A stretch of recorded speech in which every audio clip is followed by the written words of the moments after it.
প্রিয় শ্রী সুশান্ত দেব মহোদয়, রয়েছেন জেলা যুব মোর্চার সভাপতি ভাই মানিক, রয়েছেন রাজ্যের আরো অন্যান্য যুব মোর্চার নেতৃত্ব এবং মণ্ডলের যুব মোর্চার সভাপতি ভাই রূপক, পার্টির মণ্ডলের রয়েছেন আমাদের সাধারণ সম্পাদক মনোজ দেব সহ এখানে প্রত্যেক যুব মোর্চার ভাই বোনেরা এবং এখানে যারা বাজার থেকেও আমাদের আলোচনা শুনছেন সবাইকে আমি শ্রদ্ধা অভিনন্দন জ্ঞাপন করছি।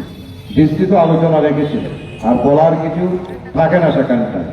আমি শুধু একটা কথাই ভাবছি এখানটায় বসে বসে, আজকে দেখুন মানুষের স্বাধীনতা আমরা যে বারবার বলতাম, বারবার প্রত্যেকটা জায়গায় বিগত দিন 25 বছর বলেছি যে স্বাধীনতা হরণ করে নিয়েছে, কণ্ঠ রোধ করে নিয়েছে, বাক স্বাধীনতা কেড়ে নিয়েছে কমিউনিস্ট পার্টি। আজকের প্রমাণ এই একটা বোন দাঁড়িয়ে বলছে 33% মহিলা রিজার্ভেশন ঐতিহাসিক সিদ্ধান্ত গ্রহণ করেছে মোদিয়ে মায়েদের অধিকার দেওয়ার জন্য সংসদে বিল পাশ করিয়েছে। বোনরাও আগামী দিন দাঁড়িয়ে বিধানসভায় লোকসভায় কথা বলবে রাজ্যের মায়েদের সাথে।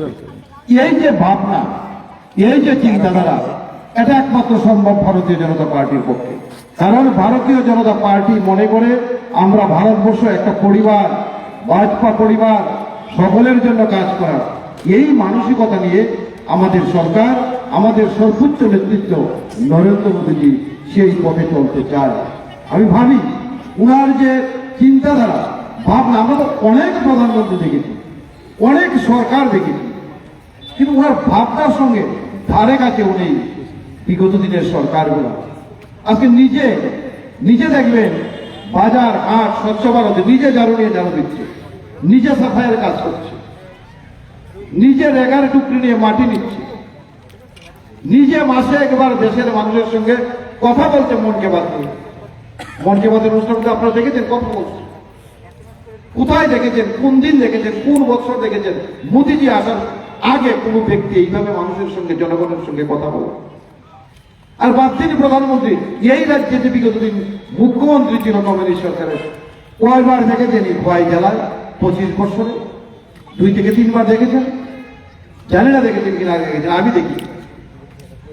কিন্তু আমাদের সরকার 18 থেকে আসার পর কয়বার এই খোয়াই জেলায় মুখ্যমন্ত্রী এসেছে।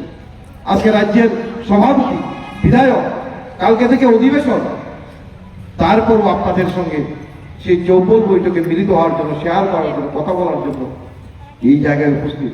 আবার রাত্রিবেলা যাবে, কালকে বিধানসভা অধিবেশন করবে। এটা ভারতীয় জনতা পার্টি কার্যকর্তার দল, কাজের দল, কাজ করাই একমাত্র আমাদের কাজ। তাই এই জায়গায় বলবো, এই যুব সমাজ, এই যুবকরা সারা ভারতবর্ষে, শুধু আমাদের ত্রিপুরা নয়, বহিরাষ্ট্রের যুবকরাও আজকে আকৃষ্ট হচ্ছে মোদীজিকে দেখে। বলুন তো, এই ব্যক্তি কাজের কারণে, এই ব্যক্তিকে আমাদের বয়সে কেউ বলতে পারবে যে 45, 47, 50? তাহলে কেন যুব সমাজ, পুরা টোটাল যুব সমাজ দেখবেন ওনার কাছে উনি সবচেয়ে জনপ্রিয় নেতা, সারা ভারতবর্ষে, সারা বিশ্বের মানুষের কাছে। তারপরে দেখবেন যুব সমাজ। আমি চাই যুবকরা নিয়ে যে চিন্তাধারা আমাদের প্রধানমন্ত্রী এবং দলের, সেই চিন্তাধারা আপনারাও মাথায় রেখে আপনারা এগুলা কাজ করুন। মানুষকে সম্মান করা, মানুষের কাছে যাওয়া, মানুষকে সঙ্গে নেওয়া, মানুষের সমস্যা সমাধান করা। শুধু বিগত দিন যারা ছিল সেই যুব সমাজের নামে সংগঠন চালিয়ে শুধু মিছিল আর মিটিং দিতে হবে, করতে হবে, আর কোনো কাজ ছিল না। আজকে দেখুন তো, এই যে চৌপল বৈঠক, আমি অনেক সময় ভাবি মেরা একটি মেরা দেশ, শক্তি বন্ধন, রাজনৈতিক কর্মসূচি, শুধু রাজনৈতিক কর্মসূচি হবে তা নয়, তার বাইরেও মানুষের জন্য যে কাজ করা বিভিন্নভাবে, সেই জিনিসগুলো আজকে ত্রিপুরা রাজ্যের মানুষ নতুনভাবে, আমরা নতুনভাবে দেখছি যে রাজনীতির বাইরেও অনেক কাজ আছে মানুষের সঙ্গে করা যায়।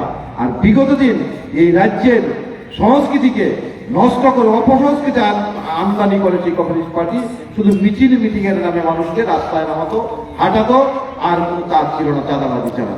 আর আজকে দেখুন তো, এত কর্মসূচি হচ্ছে, বিভিন্নভাবে মানুষের কাছে যাওয়া, বাড়ি বাড়ি যাওয়া, বিভিন্নভাবে মানুষের কাছে সম্পর্ক তৈরি করা, সমস্যার কথা জানা, যুব মোর্চার মাধ্যমে, মহিলা মোর্চার মাধ্যমে। কোনো জায়গায় বলতে পারবেন কোনো টাকা নেয়, চাঁদা নেয়, এই সমস্ত জিনিস আছে? আজকে এগুলি লুপ্ত হয়ে গেছে। কারণ একটা অভিশাপ ছিল ত্রিপুরা রাজ্যের সেই কমিউনিস্ট পার্টি আসার কারণে। একদিকে চাঁদা, একদিকে জুলুম, একদিকে সন্ত্রাস, একদিকে খুন। বলার চেষ্টা করেছে সুশান্তবাবু খুন সন্ত্রাসের কথা। খোয়াই জেলা ত্রিপুরা রাজ্যের মানুষ আসতে চাইতো না। খোয়াই জেলা সন্ত্রাসের আতুর করে পরিণত করেছিল কমিউনিস্টের শাসনে। সেই শাসন ব্যবস্থা থেকে বাদ যায়নি আমাদের খগেন্দ্র থেকে শুরু করে গৌতম দেব রায়ের ভাই তপন দেব রায় থেকে শুরু করে শীতল বাদল, সেই আমাদের দীপঙ্কর রাধা শর্মা থেকে শুরু করে নৃপেন্দ্র দেবনাথ থেকে শুরু করে খোয়াইতে ওই কয়েকশো খুন করেছে তাদের আমলে। আজকে বলুন তো, আজকে আমরা সংগঠন করছি, মানুষের কাছে যাচ্ছি, সরকার আদালতে প্রতিষ্ঠিত হয়েছে, 23 সালে পুনরায় এসেছে, একটা খুন হয়েছে খোয়াই জেলায়?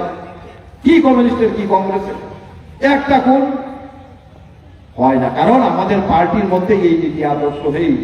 আমাদের নীতি আদর্শ একটাই, সবকা সাথ সবকা বিকাশ সবকা প্রয়াস। তার মানে সবের সাথে থেকে কাজ করা, সরকারের সুযোগ সকলের কাছে পৌঁছানো, সেখানে রাজনীতি বিচার বিশ্লেষণ হবে না। তার জন্যই আজকে মোদিজি দেখুন ডিবিটি ডিজিটাল, যেটা ডাইরেক্ট আমাদের ট্রান্সফারেশন পলিসি, প্রত্যেক মানুষের টাকা আজকে প্রত্যেক ব্যাংক অ্যাকাউন্টে চলে আসছে। এই যে সুযোগ, এই যে সুবিধা, এই যে স্বাধীনতা, এই যে গণতন্ত্র, কবে স্বাধীনতা হয়েছে?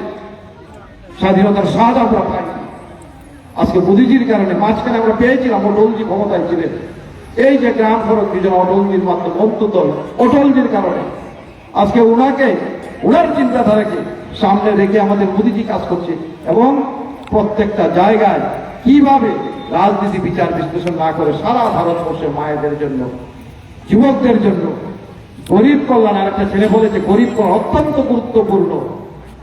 আমাদের মোদিজি বলছে 4টা জাতি অন্য কোনো জাতি নয়, গরিব কল্যাণ, যাতে গরিব যারা রয়েছে, যুব সমাজ রয়েছে, মহিলা রয়েছে, নারী, কৃষক রয়েছে, এই 4টা জাতির জন্য কাজ করা, তাহলেই দেশ অগ্রগতির দিকে চলে যাবে। এবং এটাই হচ্ছে।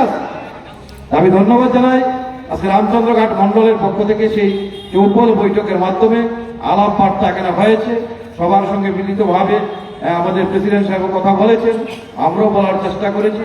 আমি চাই যেভাবে ত্রিপুরা রাজ্যের মানুষ এবং সারা ভারতবর্ষের মানুষ আজকে মোদিজির উপর আশীর্বাদ এবং একের পর এক কর্মপন্থা উনি যেভাবে একটার পর একটা ঘোষণা করছে এবং সেটি বাস্তব ঘোষণা করেই বসে থাকেননি, ডেট মিশন, তার মানে কি মিশন মুডে তারিখই নির্ধারণ করে দেয়, তার মধ্যে শেষ করতে হবে।